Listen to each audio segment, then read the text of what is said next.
जितने भी आए हुए माता बहनें, बुजुर्ग, पिता तुल्य जितने भी भाई बहन हैं, उनको उनके चरणों में और उनके दिलों में विद्यमान श्री राघव के चरणों में दंडवत करते हुए आज हम सभी लोग किस उपलक्ष्य में यहाँ पर इकट्ठे हुए हैं। ये बड़ा सौभाग्य की बात है कि हम सभी सनातनी और सभी उत्तराखंड के लोग आज एक विशेष पर्व पर यहाँ पर इकट्ठे हुए हैं।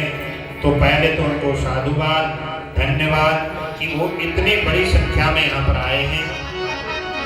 और इसी के साथ आज जो पर्व है वो हमारा एक उत्तराखंडी लोगों का एक बहुत बड़ा पर्व है, हरेला। हरेला हमारे संस्कृति को पहचान है और हमारी संस्कृति को और दूर दूर तक हम आज मुंबई की इस पावन धरा पर बैठे हुए कई 2000 किलोमीटर, 2000, 2500, 1500 किलोमीटर से दूर से यहाँ पर आए हुए हैं और उसके बाद भी अपनी संस्कृति, अपनी पहचान, अपने त्योहार, इनको हम कभी नहीं भूले। ये पहली बात है। सभी उत्तराखंडियों को आज हरेली के पर्व की बहुत बहुत शुभकामनाएं कि उनके जीवन में मंगल हो और उनकी खुशियां आज से डबल हो जाए। भगवान शिव के चरणों में ऐसी प्रार्थना है, क्योंकि आज से भगवान शिव का महीना चालू हो चुका है। क्या कल है देव शनि एकादशी? क्या है? देव शनि एकादशी। कल भगवान विष्णु 4 महीने के लिए सो जाएंगे, निद्रा में जाएंगे। उसके बाद इस सृष्टि का भार किसके हाथों है? भगवान शिव के। जो देवादिदेव महादेव हैं उनके हाथों में 1 महीने तक का जो सावन है उनके कृपा से चलेगा। उसके बाद जैसे ही सावन ब्राह्मण होगा तो उनके पुत्र श्री गणपति जी के हाथों में जाएगा और उसके बाद जैसे ही गणपति जी जैसे अपना अधिकार पितृ को सौंपेंगे। पितृ की बड़ी महिमा है। पितृ को जो समझते हैं, शायद हम सभी उत्तराखंडी हैं और उत्तराखंडी ये सब जानते होंगे कि पितृ तुल्य देव से भी बड़ा पद पितृ का होता है। जब माता रजस्वला होती है तब भगवान को 6ठे दिन में भोग लग जाता है और पितृ को 7वें दिन में भोग लगता है। पितृ भगवान से बड़े हैं क्योंकि आपके कुल के रक्षक हैं, इसलिए पितृ आपके बड़े हैं। हर शुभ काम में पहले पितृ की पूजा होती है, फिर इष्ट की पूजा होती है, फिर पंचांग पूजा होती है, फिर गणपति इत्यादि की पूजा होती है, फिर भगवान शिव की पूजा होती है। उसके बाद कई प्रकार के जो अनुष्ठान हैं उस प्रकार से नियमावली से कार्यक्रम किए जाते हैं। ये एक छोटा सा समझाने की प्रक्रिया है कि हम सब लोग किसके लिए यहाँ पर इकट्ठे हुए हैं। हमारा एक ही ध्येय है कि हरेला क्यों मनाते हैं। कई माता बहनों को तो अच्छे से पता होगा हरेला क्या है और क्यों मनाया जाता है। हरेला एक हमारी संस्कृति है, संस्कृति की पहचान है। जैसा कि आप लोग जानते होंगे, हरेला जो है ये ऋतु को बताता है।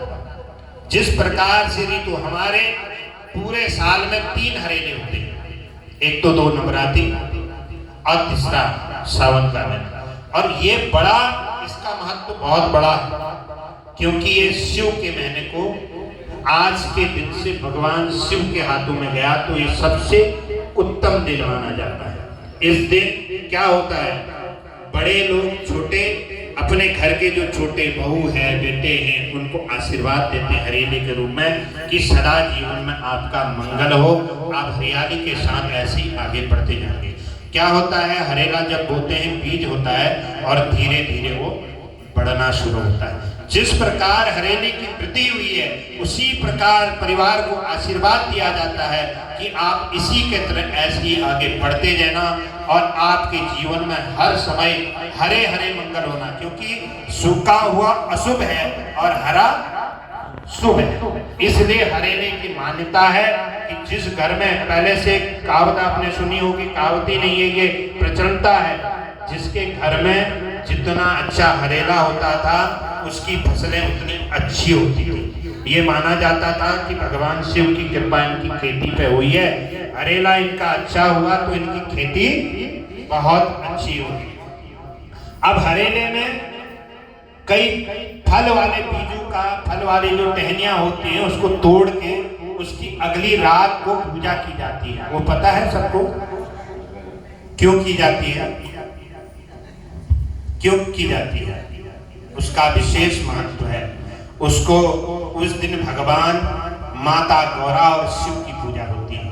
वो डिकारे पूजे भी बोलते हैं उसको। उस दिन हरेले को 2 हिस्से में कर उसमें कोई बीज रूपा दाने फल इत्यादि रख कर उसको रुपाई की जाती है। उसके बाद उसको गुड़ाई की जाती है, फिर उनको एक रक्षा धागे से बांधा जाता है और उसके बाद शिव पार्वती के रूप में उनकी पूजा होती है। वही रात सबसे बड़ी रात है। उसके बाद दूसरे दिन भगवान का स्मरण करके इष्ट देवताओं को, अपने पितरों को पूजकर हरेला काटते हैं और अपने सब बच्चों को आशीर्वाद देते हैं। और जो नव विवाहित जोड़े होते हैं उस दिन वो मायके जाते हैं। अब मायके क्यों जाते हैं ये भी सवाल है। क्यों जाते हैं?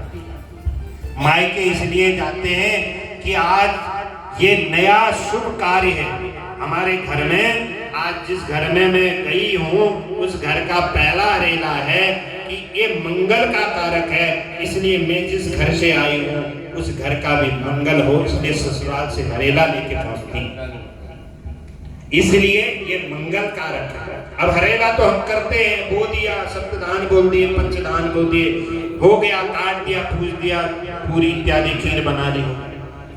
ये हमको अपनी संस्कृति की पहचाननी होगी और संस्कृति के प्रति हमको जागृत भी रहना होगा। आज मुझे बड़ा दुख लग रहा है। क्यों बताइए?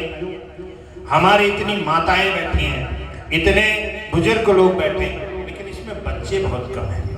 जो नौजवान पीढ़ी है जिसको संस्कार की जरूरत है, जिसको संस्कृति की जरूरत है, क्योंकि हमारे दिन अभी कटते जा रहे हैं। एक दिन इस संसार से हमको विदा लेना होगा, तब हमारी संस्कृति नहीं बचेगी। ये पहला प्रश्न है कि हम ये संस्कृति जो आज हम बचाने की कोशिश कर रहे हैं, जगह जगह छोटे मोटे कार्यक्रम कर रहे हैं, इसका उद्देश्य क्या? सिर्फ भजन करना, सिर्फ नाचना, सिर्फ यहाँ पर आके हमको संगीत सुन के चले जाना?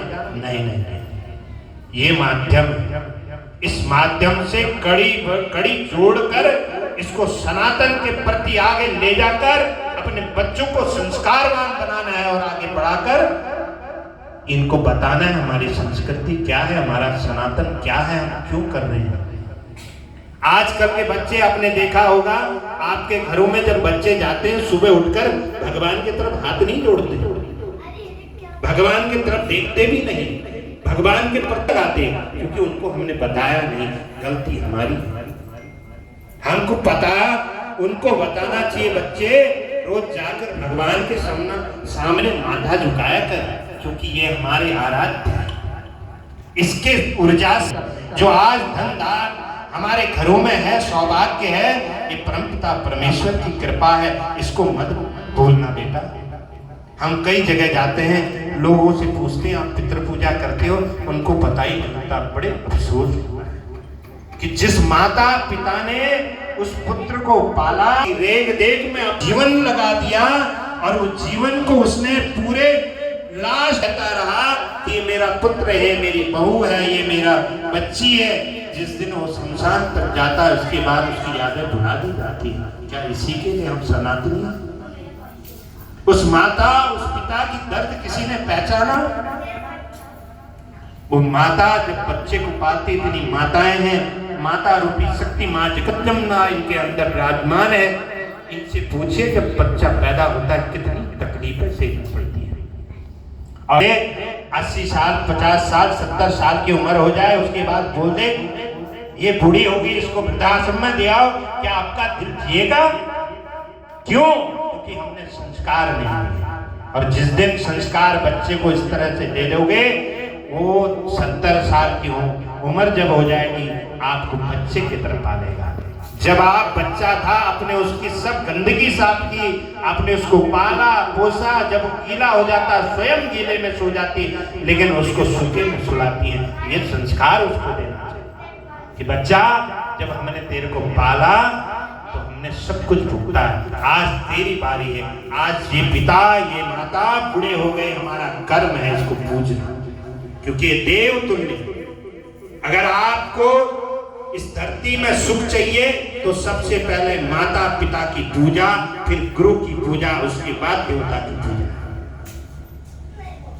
ये संसार की हकीकत है, क्योंकि जो दवाई होती है ना वो कड़वी होती है और वो लगती बहुत जल्दी और फायदा बहुत जल्दी करती है।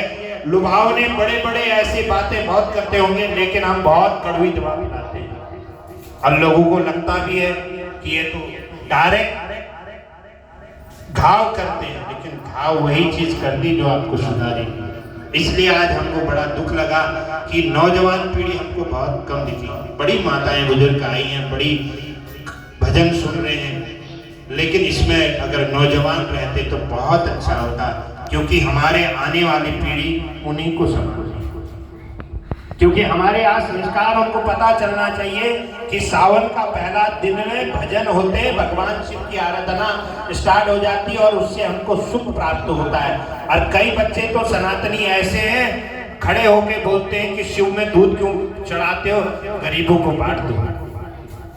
ऐसे बोलने वाले बच्चे हमारे सनातनी हैं, क्योंकि उनको माता पिता ने कभी बताया नहीं शिव कौन है। सांसारिक बाप तो है हमारा, लेकिन उससे बड़ा बाप हमारा शिव है, उससे बड़ा कोई नहीं। अगर आपके घर में पिताजी भूखी भूखी हो और आप बोल दो पढ़ाओ, क्या मंजूर है? गरीबों को बांटना सही है, सही भी नहीं कि अपने बाप को दूध देने के बजाय आप दूसरे को बांट रहे हो, अपने बाप भूखा बैठा। जिसने इस सृष्टि को बनाया, इस सृष्टि का पालन करता है, इस सृष्टि का जब आदमी अपना जीवन को छोड़ता है फिर वो मुक्ति भी वही देता है। ये हमारी जीवन की हकीकत है। जिस दिन शरीर जाएगा साथ में क्या जाएगा? न धन जाएगा, न मकान जाएगा, न जमीन जाएगी, न बहुत बड़ी प्रतिष्ठा जाएगी। क्या जाएगा? कर्मों का फल। राम राम राम राम राम राम। जितनी माला जपी होगी काउंट उधर रहेगा।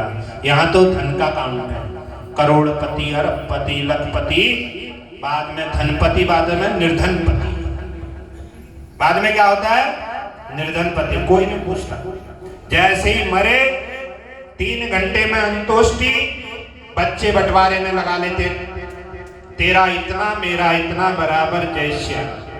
होता है कि नहीं होता है? जिंदगी की हकीकत है कि नहीं? आप बताइए, होता है कि नहीं होता है? क्योंकि ये कलयुग की सत्यता है, इसको आप ठुकरा नहीं सकते। भजन करिए, बहुत करिए, लेकिन अपने बच्चों को संस्कार दीजिए। ये मेरी विनती आपके चरणों में। हम आज चिल्ला चिल्ला के कह रहे हैं, क्योंकि हम इसलिए कह रहे हैं कि अगर इसमें से 4 घर भी बच गए तो हम धन्य। भगवान के देखो, धन आप बहुत कमाना, मान प्रतिष्ठा पद बहुत कमाना, बहुत ऊंचे स्थानों में जाना आशीर्वाद है, लेकिन अपने माता पिता गुरु और देवता को कभी मत भूलना। कितने ऊंचे पद पे पहुंच जाओ, कितनी भी प्रतिष्ठा, जय जय हो, मैं तो बोल रहा हूं आपका, आप सदा ऊंची सीढ़ी पर, कभी भी अपने माता पिता गुरु और देवता का अनादर मत करो। ये 4 चीजें जिंदगी में जिसने बाध दी, मैं आज लिख के गारंटी के साथ बोल रहा हूं, ये दास आपको कभी कोई ऊपर चढ़ते हुए रोक ही नहीं सकता, कितना भी बड़ा कष्ट हो। क्योंकि दुनिया में तो लोग इसी के लिए लगे रहते कि कब मौका मिले और कब उठा के तुमको नीचे डाले और अपना जय जयकार करे, लेकिन फर्क नहीं पड़ता। किसको नहीं पड़ता? जो परमात्मा के चरणों को पकड़ा रहता है। असत्य ज्यादा दिन चलता नहीं, सत्य का कोई तोड़ कभी किसी के पास होता नहीं। सत्य थोड़ा लड़खड़ाएगा, लेकिन एक दिन ऐसा आएगा कि वो जीत जाएगा, और जीतेगा तब जब झूठ वाला गिरेगा। और कब तक झूठ चलता है? झूठ चलता है जब तक उसकी, कहां तक चलता है? जब तक वो खिलता रहेगा और आपको दिखाता रहेगा कि मेरा असत्य देखो, भगवान कुछ नहीं है, मैंने किया, मुझे क्या कर, ये उसकी गलत फहमी है। कर्मों का फल यही भोगना होता है। आज नहीं हो सकता है आप बोल रहे हमने गलत किया और हमको कुछ नहीं हुआ, ये आपका प्रारब्ध हो सकता है। आपके पितरों ने, आपके कुल में किसी ने अच्छा किया हो, उसका फल आप भोग रहे हो। जिस दिन आप फल चालू होगा, आपको उसका फल भोगना ही पड़ेगा। भगवान श्री हरि विष्णु, भगवान शंकर भी नहीं काट सकते, क्योंकि आपने कर्म गलत किया। किसी में हिम्मत नहीं है आपके कर्मों को काट दे। इसलिए अगर आपको अपने कर्मों का फल सही करना है तो क्या करना चाहिए? हरि भजन, राम भजन जो करेगा वही भव से पार होगा। अब भव क्या है? यही भव है कलयुग। यहाँ क्या है? माया, मान, प्रतिष्ठा, मैं, तू, इसके सिवा कुछ नहीं। क्यों होता है? क्योंकि इंसानों में एक बहुत विशेष बीमारी। कौन सी बीमारी है बताइए? कौन सी बीमारी? और जिस दिन हम हो जाएगा तो सब सुधर गए, और जिस दिन मैं हो जाएगा फिर बकरी जैसा हाल हो जाएगा। क्यों? बकरी भी बहुत म्या करती है, एक दिन गर्दन अलग हो जाएगी। इसीलिए सबको मैं न करके हम करना चाहिए। हम में सब लोग आते हैं और जो मैं करने दिन बलि चढ़ जाती है। तो इसलिए हमको तब तक अपने आप पर कंट्रोल रखना। देखो, निंदा करने के लिए लोग बहुत हैं। देखिए, निंदा से कभी झुकना नहीं, और जिसकी निंदा है वही जिंदा है ना? निंदा होने दीजिए और आप अपने लक्ष्य पे भेदन दीजिए। आपको अगर लक्ष्य अपना है तो आपके निंदा करने वाले हजार होंगे। जिस दिन आपने लक्ष्य पा लिया होगा वही लोग आप। इसलिए लक्ष्य और रास्ता निश्चित कीजिए और निंदा पे उसको जवाब मत दीजिए। जवाब देना आपने चालू कर दिया तो आप अपने लक्ष्य से भटक जाएंगे, और वो चाहता ही है कि आप लक्ष्य से भटक जाओ, तो आप पार नहीं कर सकोगे। क्योंकि जब नौका चलती है तो अगर पतवार उल्टी दिशा में घुमाने लगे तो डुबो दे, और उल्टी चलाए तो पार लगा देगा। इसीलिए आपको पार होना है। क्या होना है? पार होना है। तो पार होने के लिए क्या करना है? निंदा वाले को छोड़ देना है। करते रहो, क्योंकि भगवान के सामने 2 दीपक शाम को जला दो। हे भगवान, इतनी कृपा की, कोई तो मेरा नाम जपे, और जपे क्या नाम है? और जब नाम है तभी तो चल रहा है, और चलेगा तो निंदा होगी, और निंदा होगी तो आप जिंदा हो, और जिंदा हो तो तभी आप लक्ष्य को पा सकते हो, है ना? तो ये चीजें हमको जिंदगी में सबसे पहले सीखना है। जो आपकी निंदा करे उसको भूल दो। क्या करना है? भूल करने दो, क्योंकि कलयुगी आदमी का काम ही है वो दूसरे का भला करेगा नहीं और अपना खुद का। आजकल लोग बड़े दुखी हैं, मैंने देखा कई जगह। महाराज ये तो कल के दिन साइकिल पे चलता था, गाड़ी ले आया। अरे क्यों ले आया? अब दुखी किस बात को है कि गाड़ी उसके घर में आई, दुखी मैं हो रहा हूँ। बोले बीपी की गोली लिया। क्यों? बोले बीपी की गोली ला। बोले बाजू वाला गाड़ी ला गया। दिक्कत है, बाजू वाला गाड़ी ला, बीपी की गोली में खा, है ना? क्यों? क्योंकि दिक्कत इस बात की है कि वो सुखी हो गया, मैं दुखी। हमने ये नहीं सोचा कि वो गाड़ी लाया, उसने मेहनत की, और मैं मेहनत करूंगा तो उससे डबल गाड़ी ला सकता हूँ। इस पे मैंने चिंता नहीं की। चिंता इस बात की कि वो गाड़ी लाया, दुखी मैं हो रहा हूँ, इसकी गाड़ी कब एक्सीडेंट हो जाए, है ना?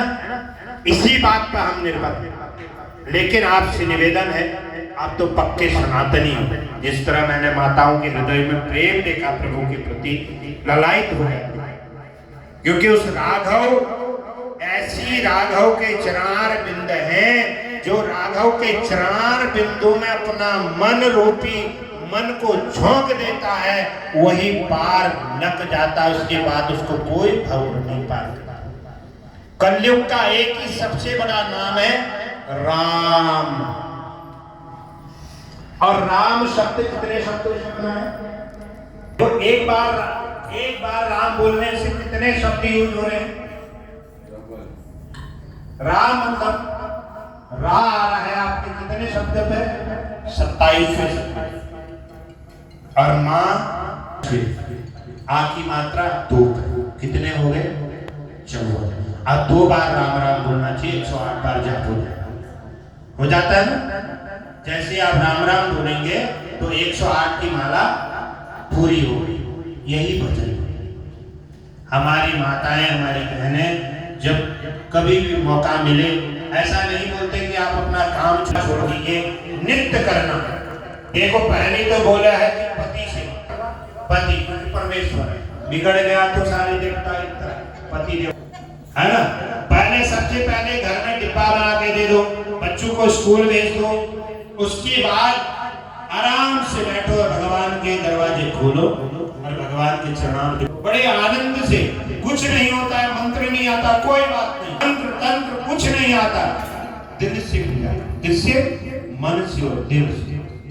भगवान के एक लोटा जल मन से चढ़ा दो, जितने 50 मंत्र बोलने का फल नहीं, उससे ज्यादा मन से चढ़ाने का फल। शिव महापुराण में कथा लिखी हुई। इसलिए कोई घबराने की जरूरत नहीं है कि हमको नहीं आता है। और जब भी साल में 6 महीने में कोई आपकी इच्छा हो, ऐसी मनोकामना हो, भगवान ने कृपा कर दी हो, तो घर में कोई अनुष्ठान, कोई बाबा का भजन करवाता रहे हो। क्योंकि नर रूपी शरीर आज मिला है, कल मिलेगा कोई पता नहीं, चले गया। उसके बाद आप ये सतमार्ग और कुमार्ग में कैसे लगाना है ये आपके ऊपर, जिस तरह लगाना है। आपको टाइम मिलता है 24 घंटे का, 24 घंटे में 23 घंटे अपने लिए करो सांसारिक, और उसके बाद 1 घंटा भगवान के लिए, आधा घंटा सुबह, आधा घंटा शाम को राम राम का भजन कर लिया। कुछ नहीं करते हो तो किसी के घुटने में दर्द है, किसी कमर में है, सोफा में आराम से तकिया लगा के और माला लेकर हरे नाम जप। जाप से क्या होगा? जाप से मन शांति होगी, आत्म शांति होगी, बुद्धि बल ऐश्वर्य बढ़ेगा। और क्या होगा? जितने पाप अंदर बसे हो बाहर जाएंगे। क्योंकि आक्रमण करता जब अंदर घुसा हो तो क्या करना होता है? अभी कोरोना आया था, बीच में आया था तो क्या किया? क्रोसिन लगाया। किसके लिए? एक वायरस अंदर घुसा, दूसरा बाहर से घुसा तो बाहर निकाल। यही काम है। भजन किया, जो अंदर घुसा हुआ है उसको बाहर निकालने का। क्या? जो पाप अंदर घुसे हैं, किसी कारणवश हो गए हैं, उनको बाहर क्या निकालनी है? राम राम राम राम राम राम राम राधे राधे राधे राधे, कृष्ण कृष्ण कृष्ण कृष्ण। जो भी नाम आपको पसंद हो उस नाम को ही अपना प्रिय मान लीजिए। लेकिन नाम जपने से पहले किसी गुरु ब्राह्मण इत्यादि के मुंह से वो मंत्र एक बार सुन लिए और उसके बाद उसका जाप करने का फल। कोई भी माला उठा लिया और नाम जप लिया, इसका पुण्य नहीं, क्योंकि ये शास्त्र विधान है कि किसी के मुंह से एक बार मंत्र को सुन लेने से उसका फल मिल जाता है। तो आपसे विनती है कि सभी हरेले के रूप में यहाँ पर विराजमान माताएं, बहनें, बुजुर्ग सभी आए हुए हैं। फिर से एक बार हरेले की शुभकामनाएं देते हैं कि बागेश्वर बालाजी, गुरुदेव भगवान, भूत भाव महादेव आपके घरों में कल्याण करें और हर समय आपका मंगल हो, आपकी बच्चों की रक्षा करें और आप सदा इसी तरह मुस्कुराते रहें। और जब भी सनातन की एक आवाज लगे आप सभी सनातनी इकट्ठा हो जाया करें, क्योंकि आज इसकी बहुत जरूरत है। ऐसे कार्यक्रम तो मैं बोलता हूँ हर वीक हो, हर हफ्ते में होने। अपने अपने घरों को डिसाइड करो और एक एक सुंदर कांड अपने घर में नित्य करवा। आज इस घर में हो गया, कल दूसरे के घर में चले जाओ। पर इससे क्या होगा? बच्चों में जागरूकता आएगी तो सनातन के प्रति उनके रुझान बढ़ेंगे कि हनुमान चालीसा से, सुंदर कांड से कितना बल है। क्योंकि हनुमान चालीसा में दुनिया का सबसे बड़ा पावरफुल मंत्र है। जो हनुमान चालीसा को सिद्ध कर लेगा उसके बाद सर्व सिद्धि नौ निधि आ जाता है। अष्ट सिद्धि नौ निधि के दाता दीन जान। ये माता जानकी अम्बा ने साक्षात दिया हनुमान जी को। और ये भी लिखा, जो यह पढ़े, नर पढ़े, नारी पढ़े, गंधर्व पढ़े, कोई भी पढ़े, उसको सिद्ध हो। लेकिन ये करना पड़ेगा। क्या करना पड़ेगा? करना पड़ेगा। अब आप बोलोगे नहीं नहीं हनुमान जी, हमने तो बहुत फूल चढ़ाए अपनी कृपा नहीं करी, अब हम गाली बुखलाने गाना भी गाने संभव है ही नहीं। करना पड़ेगा। सम्मुख बैठ के उनके राम राम का कीर्तन करेगा। सबसे ज्यादा हनुमान जी किससे खुश होते हैं? राम राम के कीर्तन से। जब भी जाया करो, जय राम श्री राम, जय राम जय जय राम, श्री राम जय राम जय जय राम। और जब तक आप जो भी अर्पित कर रहे हो गाते रहो। भोग लगा रहे हो, श्री राम जय राम जय जय राम, श्री राम जय राम जय। क्योंकि जहां पर राम शब्द हो जाता है तो हनुमान जी की रोंगटे खड़े हो जाते हैं, है ना। जैसे ही जामवंत जी ने बोला राम काज, हनुमान जी खड़े होकर विशाल रूप बना लिया। अरे इतने आकार पर्वत के तरफ दिखाई दे रहे। जैसे ही जामवंत जी ने, तब तक समुद्र के किनारे चुपचाप बैठे आंख बंद करके बोले सबको करने दो, हमारा कोई काम नहीं। जामवंत जी ने बोला, का चुप साध रहे हो हनुमान, आप चुप क्यों बैठे हो? राम काज लगित अवतारा, सुनत भयो पर्वत। जैसे ही सुना राम का काज, उठ के खड़े हो गए और साल रूप हो गया। इतना बड़ा पर्वत के समान दिखाई देने पड़े। आप जामवंत को बोल रहे हैं, क्या बोल रहे हैं? कि मुझे युद्ध सिखाओ। देखो अच्छे से समझाओ, करना क्या है। रावण को लाके पटक दो, क्या करूं बताओ? सीता को तो मैं चुटकी में लेके आ जाऊंगा। लेकिन जामवंत जी कौन है? बुजुर्ग है। बोले तात, आपको ऐसा करना नहीं है, शांत प्रिय जाना है और माता की खोज करके आपको आना है और बताना। बोले बिना आज्ञा के कुछ नहीं करते। इसलिए इसका कहने का मतलब यही समझाना है कि बुजुर्गों की सुननी चाहिए। किसकी? बड़े लोगों की, ज्ञानी लोगों की बातें सुनना चाहिए। हमको अपने घमंड में नहीं जीना चाहिए। नहीं तो हनुमान जी की तरह कोई बुद्धिमान है? सबसे बड़े बलवान, सबसे बड़े बुद्धिमान, सबसे बड़ी विद्या उनके बाद। लेकिन आजकल के बड़े खतरनाक कलयुगी लोग, इतना सा ज्ञान आ जाता है, अपने घमंड में चूर घूमते, बोले मैं नहीं किया, सब उसने कुछ नहीं। लेकिन हनुमान जी क्या कह रहे? हनुमान जी बोल रहे हैं, प्रभु राम जी जब उनको बोल रहे हैं कि आपने लंका में जाकर आग क्यों लगाई? बोले प्रभु ये काम मेरा है ही नहीं, मैंने तो लगाई ही नहीं। बोले क्यों? बोले कैसे? बोले जिसने भेजा उससे पूछो। भेजा किसने? प्रभु राम जी ने। बोले पूछो। बोले क्यों? बोले एक राक्षसनी बोल रही थी कि एक बानर सपने में आया और उसने पूरी लंका जला दी। बोले मैंने जब देखा तो कोई बानर मेरे सिवा वहां था ही नहीं। बोले क्या हुआ? बोले जब मैंने देखा तो कोई बंदर नहीं, तो मैंने सोचा प्रभु ने कुछ संकेत भेजा सपने। अब तो बोले मैंने जब देखी तो मैंने अपनी लीला की। लीला क्या की? क्योंकि सबसे पहले लंका में जब गए तो उन्होंने ढूंढा कि इस लंका में, राक्षसी लंका में, विभीषण जैसे घर में राम राम अंकित किया हुआ ये कौन साधु है जो रावण जैसी राक्षसी असुरी शक्ति में ये किस तरह राम राम लिखा? क्योंकि जो विभीषण थे उन्होंने एक बहुत अच्छा तरीका लिखा था। कहीं भी अगर राक्षसी लोग हैं ना, जहाँ पर मीट मछली इत्यादि लोग खाते हैं, तो वहाँ पर लोगों को भजन करने में बहुत दिक्कत होती है। क्योंकि रात दिन कभी सूखी मच्छी बनाते हैं, कभी चिकन बनाते, कभी मटन बनाते, तो बाहर इधर से उधर घुसती हवा है ना, तो इनसे बचने के लिए लोगों को विघ्न होता है। तो ऐसे ही करके अब रावण एक दिन जा रहा था तो राम लिखा, क्योंकि राम दो कपाट होते थे पहले दरवाजे का, तो एक ही दरवाजा होगा। नियम शास्त्र के और वास्तु के हिसाब से है कि चौखट होनी चाहिए और दोनों दरवाजे होने चाहिए, ये शास्त्र का। इसीलिए हम लोग आजकल दुखी हैं, क्योंकि एक ही डोर हो गया, डक्स पढ़ो डक्स। बोले अभी तो वो जमाना गया, गाँव के लोग हैं उनके पास ऐसी रहता, हमारे पास एक डोर वाला, हम बड़े वीआईपी हुए, जो हमने थोड़ा सा पैसा देख लिया और हमको लगता है यही सही। लेकिन वास्तु के हिसाब से 2 डोर होनी चाहिए, चौखट होनी चाहिए, ये वास्तु को प्रमाण करता है। उस घर में सुख शांति समृद्धि रहती है जिस घर में 2 दरवाजे खुलते हैं और बंद होते हैं और साथ में चौखट होती है। चौखट का बड़ा महत्व है महाराज। हम बोलते हैं चौखट डालने से क्या होता है, चौखट का बड़ा महत्व है, क्योंकि जिस घर में चौखट नहीं होती है उस घर में लक्ष्मी या कोई भी देवी देवता प्रवेश नहीं करता। क्योंकि जब चौखट खोदी जाए, आपने साउथ में देखा होगा, आप साउथ में देखिए बड़ा विधान होता है चौखट पूजन का। सबसे बड़ा चीज होती है चौखट पूजन, डोर पूजन उसी को बोलते हैं। अब देखा गुरुजन लोग आते हैं, डोर पूजन क्यों करवाते हैं?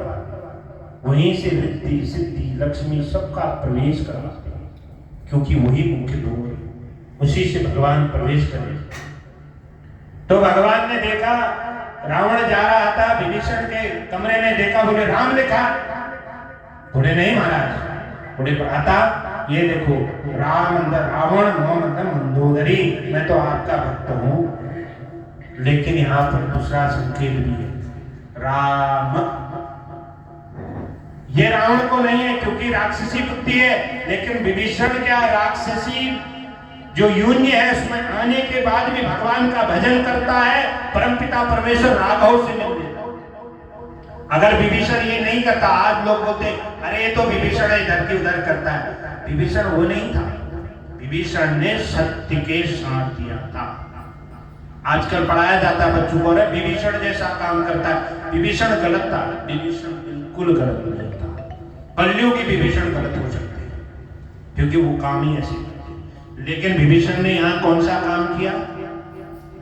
सत्य के साथ किया, और सत्य को विजय करने के लिए उसने अपने बाप तुल्य भाई को भी त्याग दिया। ये सत्य की पराकाष्ठा है।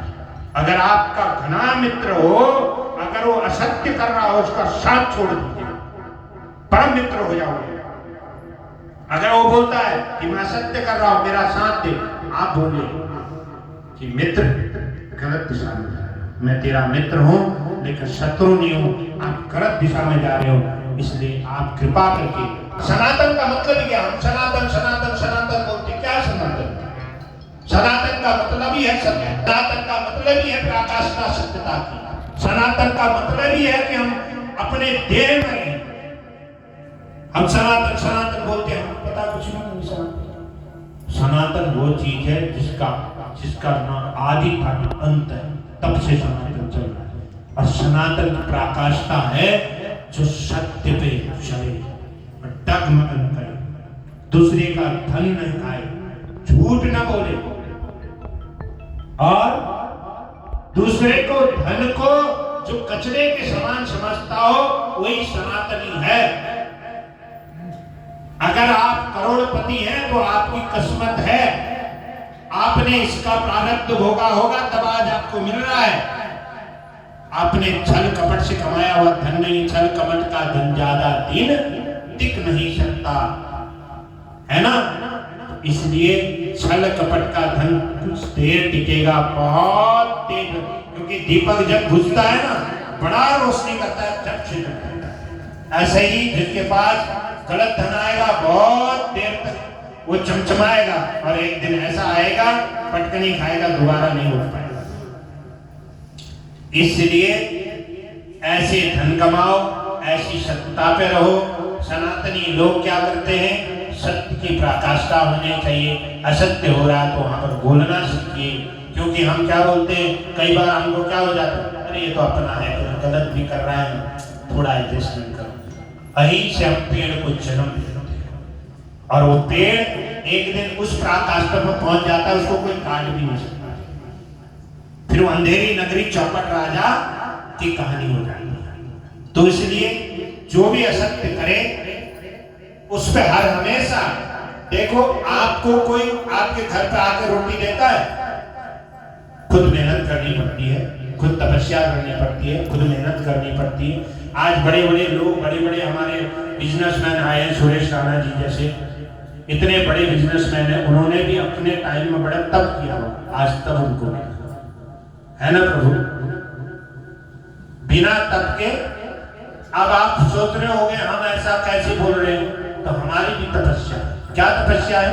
हम रातों रात बालाजी के चरणों में गुजार के क्या करते हैं? किसी का भला कल्याण हो जाए इसके लिए, कोई धन प्राप्ति के लिए नहीं करते और कुछ मिले इसके लिए भी नहीं करते। हम तो बोलते हम तुम्हारे हैं, जहां फंस जाए तो पार लगा दे, बाकी कुछ नहीं। और आज तक हम बता रहे हैं, हमारे गुरुदेव भगवान ने भी यही शिक्षा दी है कि कभी भगवान को उससे धन इत्यादि की मांग मत करना। भगवान के मंदिर में जाना तो कभी बेटे की शादी के लिए मत बोलना, कभी मंदिर में जाना तो भगवान से कोई अभीष्ट चीज की कामना के लिए मत जाना, सिर्फ ये जाना कि मुझे निरोगी काया,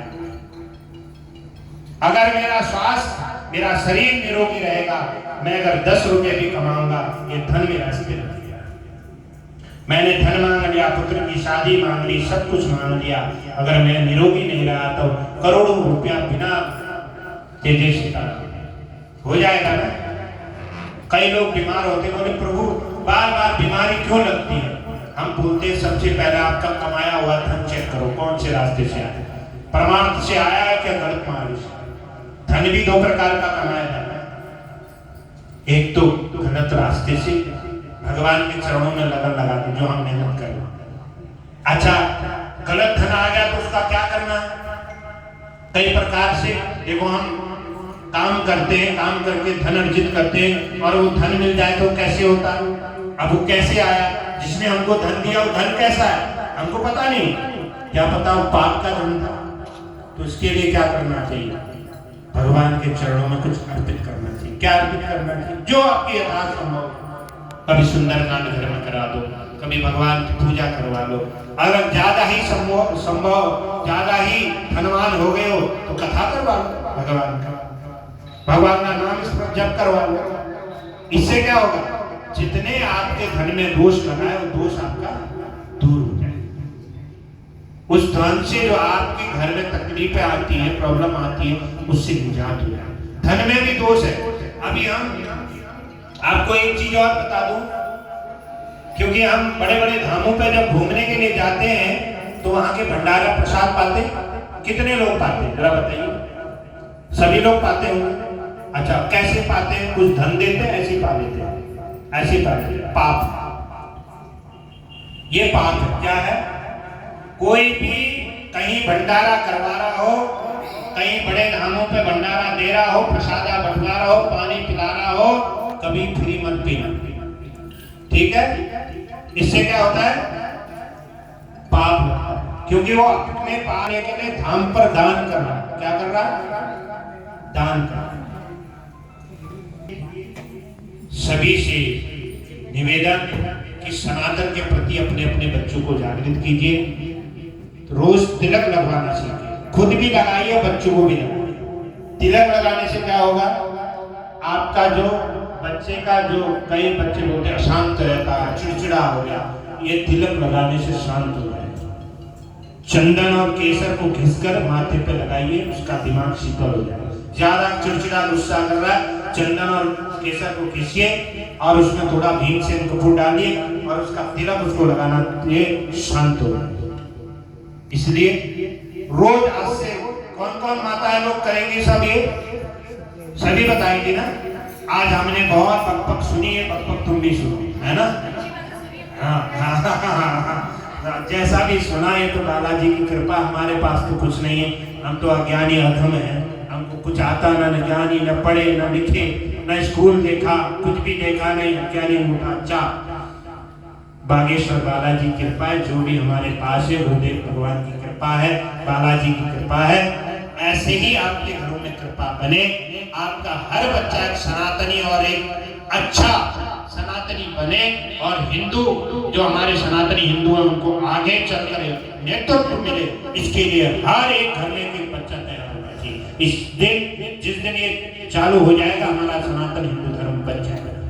सभी माताओं से आग्रह, सब माताएं अपने अपने बच्चे को कम से कम सूर्य को अर्घ्य देना, कुंदन टीका लगाना, सिका रख सके सिका रखना, सिका रखने से शर्म नहीं है, तिलक लगाने सिका शर्म नहीं है, क्योंकि टोपी वाले जब टोपी डाल के घूम सकते हैं तो सिका चंदन लगा के घूमो, सनातन को कौन रोक सकता फिर देखो। इसी के साथ सभी के चरणार बिंदु में जय जय सीताराम, सभी के दिलों में विराजमान राघव के चरणों को प्रणाम करते हुए, बागेश्वर बालाजी को प्रणाम करते हुए, सतपाल सतगुरुदेव भगवान श्री सन्यासी बाबा को प्रणाम करते हुए, गुरुदेव भगवान को प्रणाम करते हुए आज की अपनी वाणी को यही विराम देंगे एक हनुमान चालीसा के पाठ के साथ विराम।